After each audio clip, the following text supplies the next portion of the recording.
Rabbil alamin wassalatu wassalamu ala asrofil anbiya wal mursalin sayyidina wa maulana habibina wa qurrati ayunina Muhammadin sallallahu alaihi wasallam wa ala alihi wa sahbihi ajmain amma ba'du. Haratal mutaramin, para kiai, wabil khusus Kiai Tatamon dan Yasin Maimun, Kiai Mansur, Imam Maskur, lan para ingkang sedaya. Niki kula wonten ngajengipun lare-lare. Yuk kita syukur atas nikmat yang Allah berikan pada kita dan mengucapkan alhamdulillahirabbil alamin. Ayo sekali lagi. Alhamdulillahirabbil alamin. Saya senang sekali ini lihat anak-anakku semuanya menjadi santri di pondok pesantren ini. Nama pondok pesantren ini apa? Apa? Terjemahnya apa itu? Artinya apa? Ya ngerti. Nurul Anwar apa artinya? Nur itu artinya cahaya. Anwar itu cahaya. Jadi pondok ini cahayanya sangat-sangat cemerlang. Allahumma amin. Nek pondoknya sangat cemerlang, santri ini ya cemerlang. Sekarang tanyanya, Pak Kiaimu asmane sapa? Ya harus apa tuh ya, mosok kiainya Kiai Man? Ya alhamdulillah. Kita dongo mudah-mudahan semua diparingi sehat walafiat. Semuanya sehat walafiat, diparingi barokah, mencari ilmunya, manfaat fiddin wa dunya wal akhirah. Ya, siapa yang berasal dari Jawa Tengah? Orang tuanya Jawa Tengah. Ya, siapa yang orang Jawa Tengah? Ini semuanya orang Papua. Yang Jawa Tengah mana? Ya, alhamdulillah, wah banyak. Yang Jawa Timur? Wah banyak lagi nih. Yang Papua? Ya, alhamdulillah ada satu dua. Ya, saya sampaikan bahwa Pak Ganjar Pranowo, siapa yo? Pak Gubernur siapa? Gubernur mana? Gubernur Jawa Tengah. Itu bangga terhadap anak-anak santri. Beliau itu kalau salaman dengan anak sekolah biasa, anak-anak itu tidak dengan hormat tanpa tawaduk. Cium tangannya cium tangan apa? Salaman biasa. Ini Pak Ganjar bangga karena naik ketemu santri. Tidak salaman karo Pak Gubernur, cium tangan. Karo munduk-munduk luar biasa adatnya, sehingga diharapkan pendidikan khususnya pesantren ini akan membangun kita, khususnya jiwa kita. Jadi pendidikan akhlak tidak pernah dilupakan oleh pesantren. Jadi itu oleh karena itu anak-anak kalau menjadi santri sini hendaknya ini anak semuanya menjadi anak yang alim soleh, khalifah solihah. Allahumma amin. Menjadi anak yang pinter, berguna bagi nusa bangsa dan orang tuanya. Allahumma amin. Siapa yang kepengen jadi kiai? Kita punyai, kacung. Gak mau jadi kiai. Loh, kiai itu santrinya masya Allah luar biasa, semuanya tawaduk, dihormati semuanya, kepada kita pun hormat, Pak Gubernur hormat semuanya kok. Ya, Baleni, siapa yang kepengen jadi kiai? Ada yang ingin jadi kiai. Siapa yang pengen jadi guru? Saya jadi guru. Ya, pertanyaan saya, kepengen jadi kiai boleh atau tidak? Boleh. Kepengen jadi guru boleh atau tidak? Nah, sekarang pertanyaannya, siapa yang kepengen jadi presiden? Loh, Gus Dur itu santri apa bukan? Santri, jadi presiden. Jadi sekarang ini kalian boleh jadi presiden, Gus Dur. Boleh jadi menteri agama ya itu. Boleh menjadi ketua NU. Itu santri. Pengen jadi wakil gubernur, santri. Oleh karena itu kita berharap, kita berdoa kalian belajar yang baik, tawaduk pada para kiai, ya, belajar baik, tambah tawaduk dan belajar baik tok. Bagus mana? Bagus yang belajar baik dan tawaduk, ilmunya berkah, itu jadi orang manfaat nanti. Karena berada di pesantren ini kalian harus merasa bersyukur. Karena akan dididik, bukannya diajari, dididik oleh romo kiai akan menjadi orang yang bermanfaat fiddin wa dunya wal akhirah. Allahumma. Nah itulah oleh karena itu kita bangga kalian kan jadi santri. Sekarang pemerintah sudah menghargai. Ada hari, namanya hari apa? Hari santri. Tanggal berapa? Diapalke 22 Oktober itu hari santri. Santri itu ada yang membunuh jenderalnya Inggris itu santri, jenderalnya penjajah itu yang membunuh santri. Mereka berjuang, Allah Akbar. Jenderal itu loh, parani ke mobilnya kok tidak ada anak sekolah yang bisa begitu, belum pernah ada. Tapi santri ada, sehingga santri ini adalah pahlawan kemerdekaan Indonesia. Alhamdulillah. Bahkan semua orang ngakoni bahwa pendidikan yang ideal adalah pesantren. Pendidikan yang pertama di Indonesia adalah pesantren. Jadi yang mendirikan Indonesia ini adalah para santri. Alhamdulillah. Paham itu. Oleh karena itu tujuan saya belajar yang baik, tawaduk pada para kiai, tentu tawaduk pada orang tua kita. Tawaduk pada kiai, insya Allah ilmumu barokah manfaat fiddin wa dunya. Amin. Saya kira itu pesan saya pada anak-anak, matur Pak Kiai. Mudah-mudahan ini manfaat, semua dapat ilmu dari penjenengan sehingga nanti mereka pulang ke tempat masing-masing akan jadi penaik kiai yang terus dari Kiai Mansur akan jadi apa saja. Sekarang santri jadi apa saja boleh.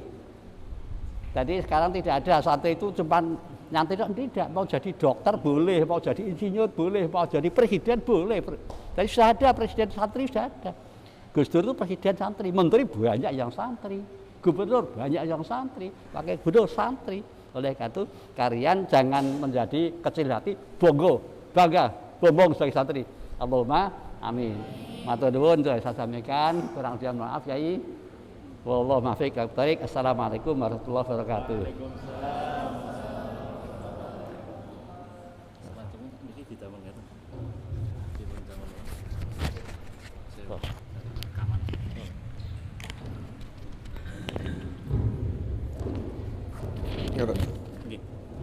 Balik.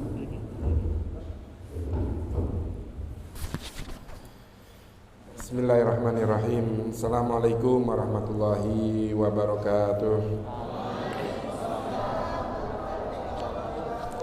Alhamdulillah.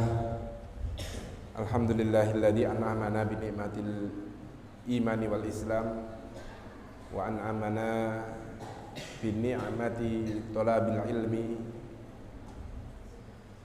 Wassalatu wassalamu ala sayyidina wa habibina qurrata a'yunina maulana Muhammadin sallallahu alaihi wasallam wa ala alihi wa ashabi ajmain. Rabbi israh li sadri wa yassir li amri wahlul 'uqdatam min lisani yafqahu qawli, amma ba'd. Yang kami hormati, kami takdimkan para kiai, para habaib, para tokoh masyarakat, wabil khusus beliau Kiai Haji Dr. Ahmad Daroji. Beliau ini tadi yang memberikan wejangan kepada kita. Beliau itu adalah ketua Basnas Provinsi Jawa Tengah. Sekaligus beliau adalah Ketua Majelis Ulama Indonesia Provinsi Jawa Tengah. Beliau yang mengarahkan apa-apa yang kaitannya dengan keagamaan di pemerintahan Provinsi Jawa Tengah. Beliau juga yang mengatur bagaimana mulai dari zakat, infak, sedekah para pegawai negeri di Jawa Tengah, termasuk Gubernur Jawa Tengah Pak Ganjar, juga saya. Ini semua keuangan zakat, infak, sedekah setiap bulan kami serahkan kepada beliau.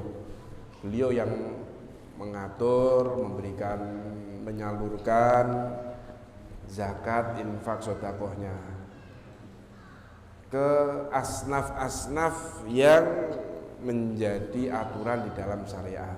Jadi sangat bermanfaat usia beliau. Di usia beliau yang 82 tahun, tetapi semangatnya melebihi kita-kita ini. Kita-kita ini, bismillahirrahmanirrahim, masya Allah, beliau masih semangat kemana-mana, kegiatan mulai dari pagi sampai saat ini, dan nanti malam masih diteruskan. Tetapi karena berjuang untuk agama, beliau sangat semangat. Ini harus kita tiru perjuangan beliau. Kita harus mengikuti para sesepuh, para ulama yang memiliki juhud kepada agama. Juga yang kami hormati beliau Kiai Mansur, pengasuh Pondok Pesantren Nurul Anwar Sentani, desanya Komba. Kita doakan beliau berdua ini usianya panjang, diberi kesehatan, dan tentunya usianya penuh barokah manfaat.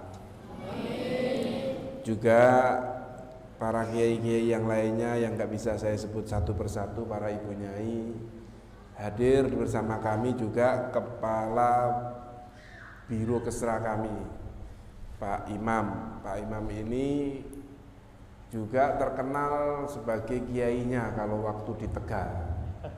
Beliau salah satu pengurus NU, bahkan ketua Tanfidh di MWC di Tegal, di Kabupaten Tegal. Alhamdulillah beliau juga ikut membantu kami di pemerintah Provinsi Jawa Tengah untuk bidang sosial, kesejahteraan rakyat. Jadi kalau ada masalah-masalah kesejahteraan rakyat, beliau yang biasa kami minta, termasuk kerukunan umat, termasuk hubbul waton. Nah, ini urusan beliau, termasuk pengentasan kemiskinan. Saya dibantu oleh beliau untuk mengentaskan kemiskinan di Jawa Tengah. Para adik-adik santri putra maupun santri putri Pondok Pesantren Nurul Anwar yang berbahagia, tadi didoakan oleh Kiai Ahmad Daroji, panjenengan semua itu patut bersyukur karena mendapat kesempatan untuk belajar agama. Karena dengan pendidikan, atau biasa disebut di dalam Islam yaitu ilmu, tolabul ilmi, orang yang memiliki ilmu itu salah satunya ada kemungkinan besar mendapat makrifat atau mendapat futuh dari Allah Subhanahu wa ta'ala. Karena dengan ilmu kita semua bisa beribadah dengan baik, dan insya Allah dengan ilmu itu ibadah kita diterima oleh Allah Subhanahu wa ta'ala. Maka kita patut bersyukur. Sholawat serta salam kita aturkan kepada junjungan Nabi besar Muhammad sallallahu alaihi wasallam. Dengan bacaan sholawat dan salam kita berharap mendapatkan syafaat beliau fi yaumil qiyamah. Selanjutnya saya ingin menyampaikan sedikit saja tentang apa yang disampaikan oleh ulama besar kita, yaitu Ibnu Athaillah As-Sakandari di dalam karya monumennya, di dalam kitab Hikam Ibnu Athaillah As-Sakandari. Di dalam kitab Hikam beliau menyampaikan idza fataha laka wijhatan minat ta'arrufi fala tubali ma'aha in killa amaluka fa innahu ma fataha laka illa wa huwa yuridu ay yata'arrafa ilaika. Alam ta'lam anna ta'arruf huwa mawriduhu alaika wal a'mal anta. Di dalam kalimat yang disampaikan oleh beliau Ibnu Athaillah As-Sakandari yang mengana idza fataha, kalau apabila Allah Subhanahu wa taala sudah membuka wijhatun minat ta'arufi, salah satu pintu untuk mengetahui atau ta'aruf dengan kamu, fala tubali ma'aha, maka jangan pernah punya prasangka, punya pikiran terhadap ta'aruf tersebut. Misal ingkillah amaluka, saya ini atau orang itu amalnya sedikit, kok tiba-tiba Allah Subhanahu wa taala pengen kenalan. Padahal kita yang di pondok pesantren itu terkadang belum bisa merasakan apa yang diajarkan di dalam pesantren. Ajaran di dalam pesantren itu yaitu bagaimana panjenengan semua, kita semua ini bisa mengetahui keberadaannya Allah Subhanahu wa taala. Tetapi saya yakin bahwa kita semua sebagai seorang mukmin itu pasti mengenal Allah itu siapa. Allah adalah Tuhan kami. Allah itu memiliki sifat, Dia maha mengetahui, Dia maha besar. Allah Subhanahu wa taala yang memberi rizki dan seterusnya, itu kita tahu. Akan tetapi terkadang pengetahuan kita itu hanya pengetahuan saja, tidak sampai kepada dzauq, dirasa di dalam hati. Tetapi apa yang disampaikan oleh Asy-Syaikh Ibnu Athaillah As-Sakandari, idza fataha laka wijhatun minat ta'aruf fala tubali ma'ha in kana amaluk, untuk mengetahui perasaan Allah Subhanahu wa taala ingin berkenalan kepada kita, itu terkadang tidak butuh amal yang banyak. Itu sebuah karunia dari Allah Subhanahu wa taala. Tiba-tiba Allah Subhanahu wa taala ingin berkenalan dengan kita. Banyak kisah para sahabat yang tiba-tiba mengenal Allah Subhanahu wa taala tidak butuh waktu yang panjang, utamanya di era sahabat, di era Nabi Muhammad SAW. Sayyidina Umar ingin memusuhi Nabi, lalu mendengarkan ayat yang dibaca adiknya, tiba-tiba langsung terenyuh, langsung sadar, langsung mengakui ajaran Nabi Muhammad SAW, padahal awalnya ingin memusuhi. Dan kisah-kisah seperti ini tidak sedikit, banyak kisah-kisah yang memang tiba-tiba Allah Subhanahu wa taala ingin berkenalan. Jadi di sini Allah Subhanahu wa taala yaitu pertama jalan menuju ma'rifatullah, mengetahui Allah Subhanahu wa taala, yaitu pertama dengan ibadah. Manusia beribadah kepada Allah Subhanahu wa taala ini adalah jalan panjang yang berat. Belum tentu kita beribadah yang sampai saat ini usia saya 40 tahun itu bisa mengenali Allah. 38 tahun bisa mengenali Allah enggak? Belum mesti.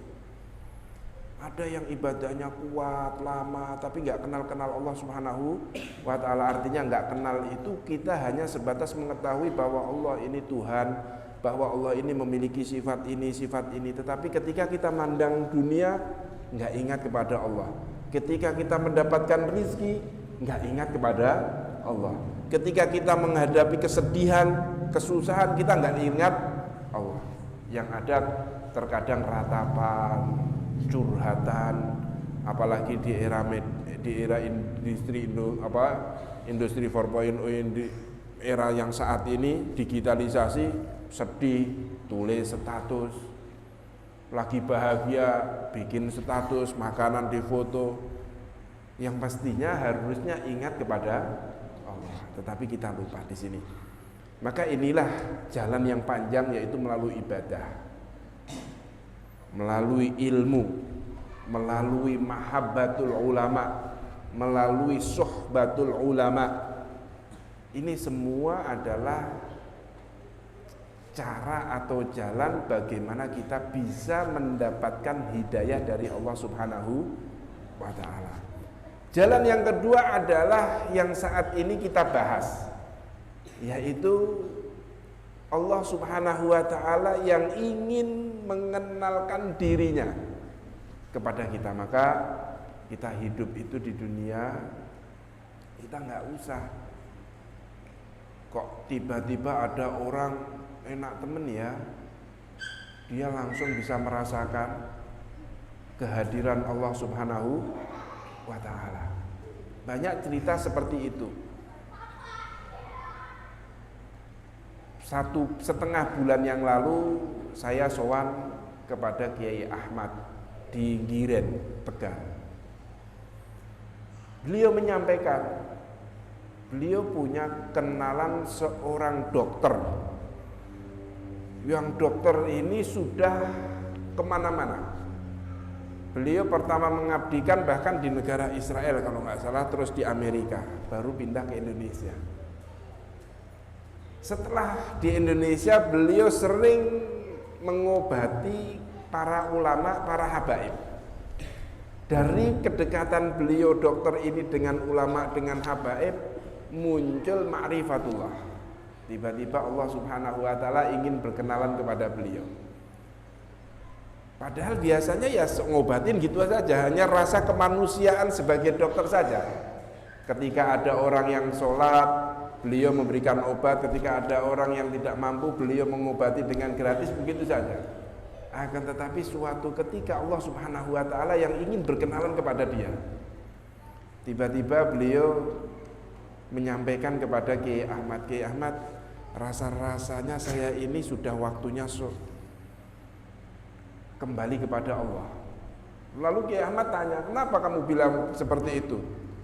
Akhir-akhir ini saya merasa takut betul dengan Allah Subhanahu wa ta'ala. Perasaan takut saya ini melebihi biasanya. Emang kamu takut kenapa?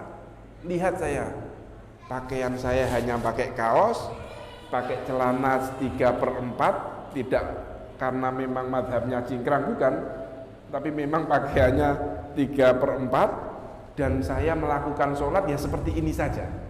Ketika waktu sholat saya nggak pernah punya adab untuk melakukan sholat yang harus pakai sarung, pakai baju putih yang bersih, enggak.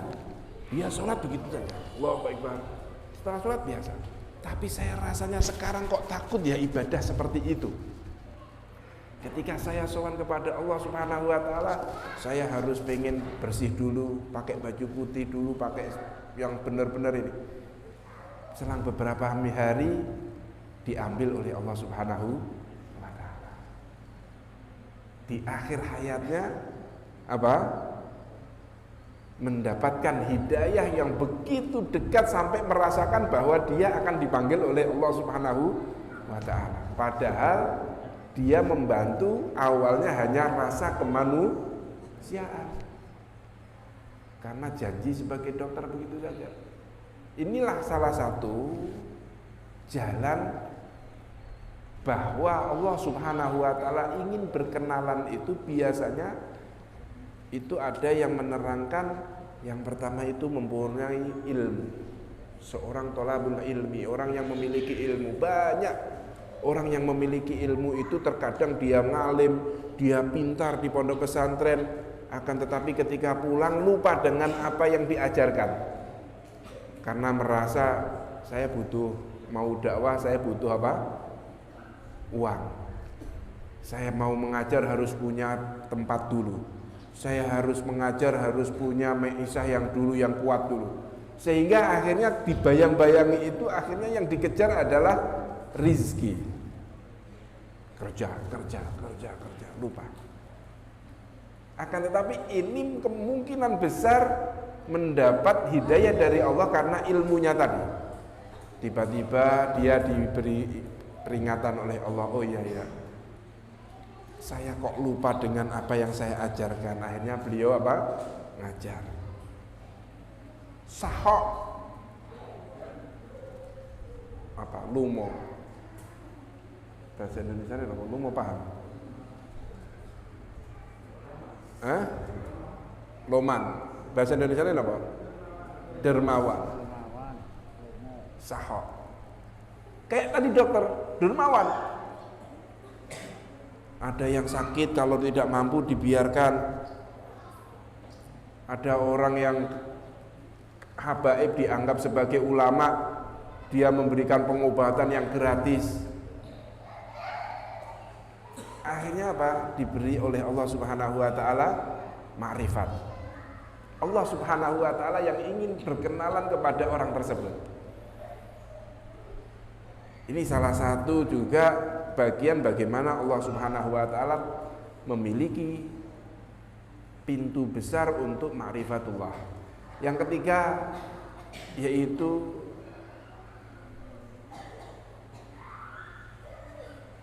sohbatus salihin, sering kumpul dengan orang-orang yang soleh. Kumpul aja, sampean ini saya lihat pondok pesantren Nurul Anwar ini banyak orang yang kumpul di sini, walaupun tidak menyantri.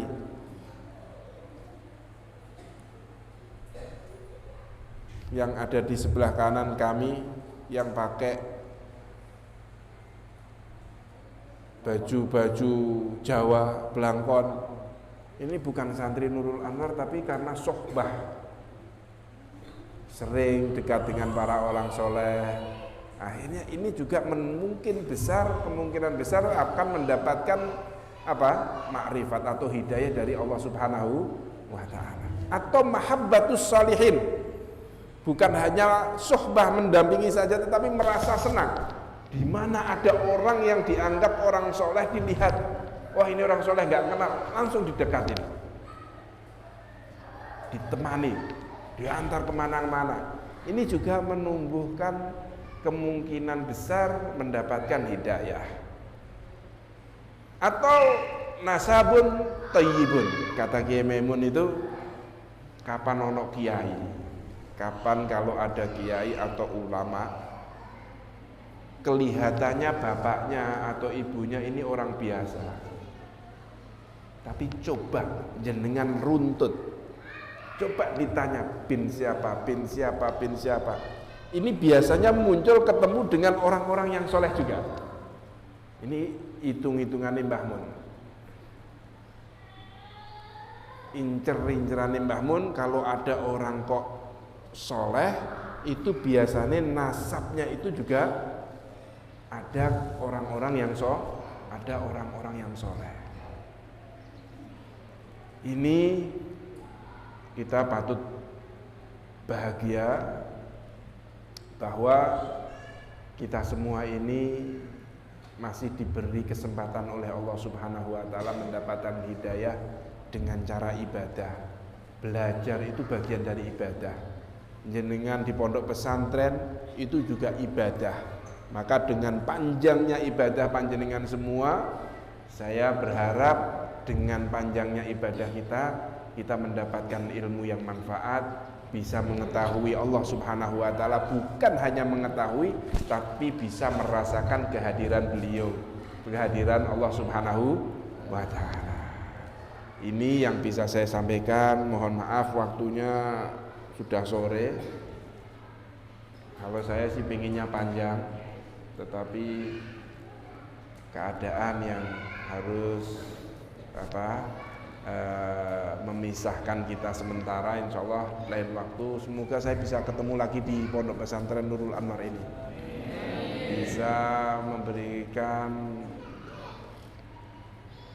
manfaat di masyarakat, khususnya di Pondok Pesantren Nurul Anwar ini.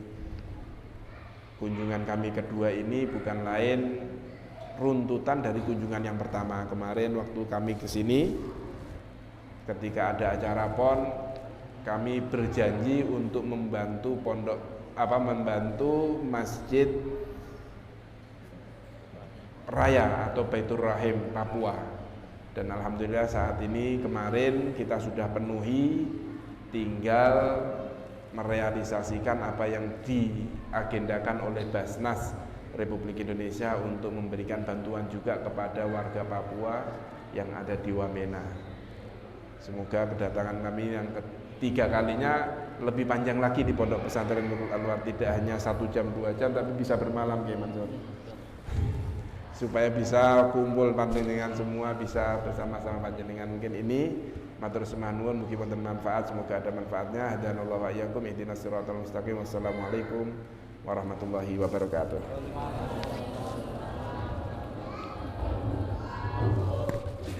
Iya.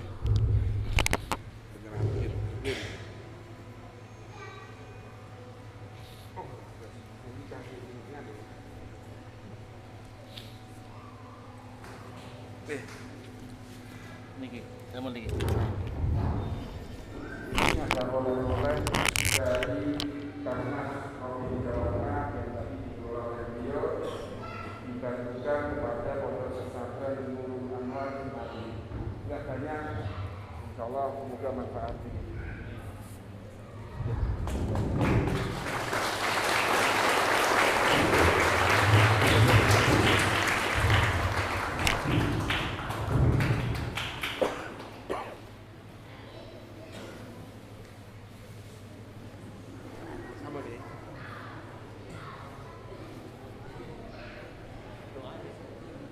Jenengan sing tuh. Antum lah. Jenengan boten jenengan sing tuh. Bagian kok. Ganjarannya ke Pak Nang. Oh, untuk hitungan ya, Mas. Mohon berdoa Ustaz Mahfud.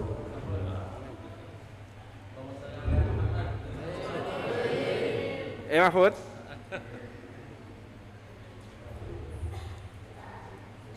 Monggo.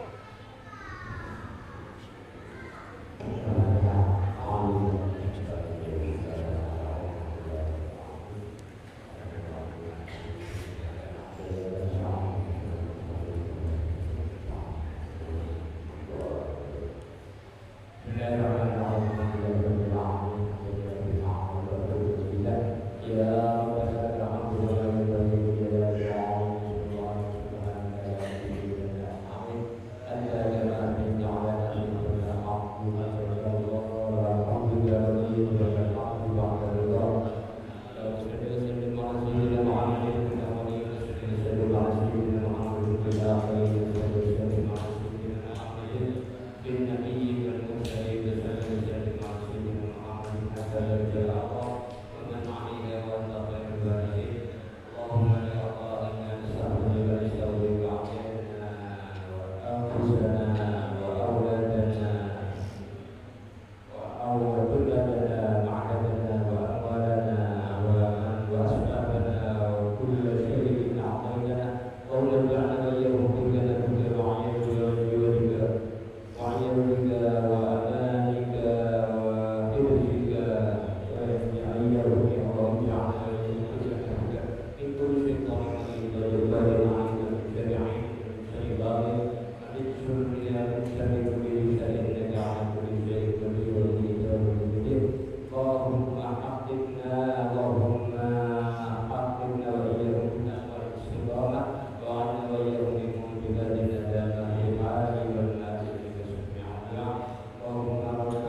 Foto sebentar, belum mari kita berdiri untuk foto. Foto terus